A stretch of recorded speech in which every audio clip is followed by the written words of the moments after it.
दोस्तों, आज मैं आपसे राजनीति की बात नहीं कर रहा, बल्कि आपके और मेरे जीवन की बात कर रहा हूं। क्या आपको अंदाजा भी है कि आप जिस हवा में इस वक्त सांस ले रहे हैं उसमें क्या है? वो सिर्फ ऑक्सीजन नहीं है, उसमें शीशा, सल्फर डाइऑक्साइड और वो सूक्ष्म कण हैं जो आपके फेफड़ों को अंदर से छलनी कर रहे हैं। WHO के मुताबिक भारत के कई शहरों की हवा खतरे के निशान से 20 गुना ज्यादा जहरीली हो चुकी है। इस समस्या की गंभीरता को गहराई से समझिए। ये सिर्फ एक मामूली खांसी या जुकाम की बात नहीं है। जब आप इस हवा में सांस लेते हैं तो ये जहरीले तत्व आपके फेफड़ों से होते हुए सीधे आपके खून में मिल जाते हैं। हमारे छोटे बच्चों के फेफड़े अभी पूरी तरह विकसित भी नहीं हुए होते कि उन्हें ये जहर निगलना पड़ता है।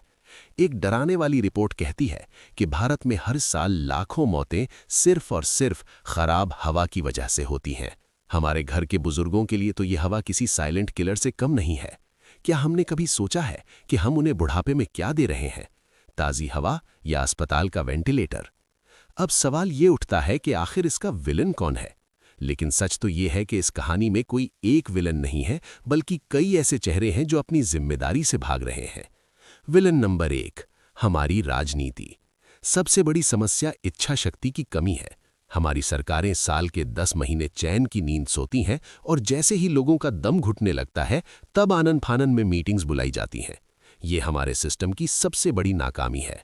करोड़ों रुपए जनता की कमाई के स्मॉग टावर पर खर्च किए गए, जो आज सिर्फ सफेद हाथी बनकर खड़े हैं। विलन नंबर 2, पराली का धुआं। किसान की मजबूरी पूरे उत्तर भारत की बीमारी बन चुकी है। और विलन नंबर 3, हमारा अपना मौन। हमने कभी साफ हवा के नाम पर किसी नेता से सवाल नहीं पूछा, इसीलिए सिस्टम भी बेफिक्र है। लेकिन दोस्तों, क्या हम सिर्फ दूसरों को कोसते रहेंगे? बदलाव की शुरुआत हमसे भी होनी चाहिए। क्या हम हफ्ते में 2 दिन पब्लिक ट्रांसपोर्ट इस्तेमाल नहीं कर सकते? क्या हम अपने दफ्तर जाने के लिए कार पूलिंग नहीं कर सकते? अपने घर के आसपास कचरा जलने से रोकना, अपने घर में एयर प्यूरिफाइंग प्लांट्स लगाना और पटाखों से तौबा करना, ये वो छोटे कदम हैं जो हम आज उठा सकते हैं। अंत में एक ही बात बचती है, क्या हम हार मान चुके हैं? क्या हम मान चुके हैं कि हमारे बच्चों की नियति सिर्फ ये जहरीला धुआं ही है? साफ हवा कोई लग्जरी नहीं, हमारा बुनियादी अधिकार है। सरकारें तभी जागेंगी जब हम उन्हें जगाएंगे, और बदलाव तभी आएगा जब हम खुद बदलेंगे। मास्क चेहरे पर लगाना मजबूरी हो सकता है, पर इस मुद्दे पर खामोश रहना सबसे बड़ी गलती होगी। जाग जाइए, इससे पहले कि फेफड़ों के पास लड़ने की ताकत ही खत्म हो जाए। दोस्तों, अगर आपको लगता है कि आज के वीडियो में हमने जो बातें की हैं वो ज़रूरी हैं, तो इस वीडियो को एक लाइक ज़रूर दीजिएगा। कमेंट्स में हमें बताएं कि आपके इलाके में प्रदूषण का क्या हाल है। अगर आप चाहते हैं कि हम ऐसे ही मुद्दों पर आवाज़ उठाते रहें, तो चैनल को सब्सक्राइब ज़रूर करें और इस वीडियो को अपने परिवार के साथ शेयर करें।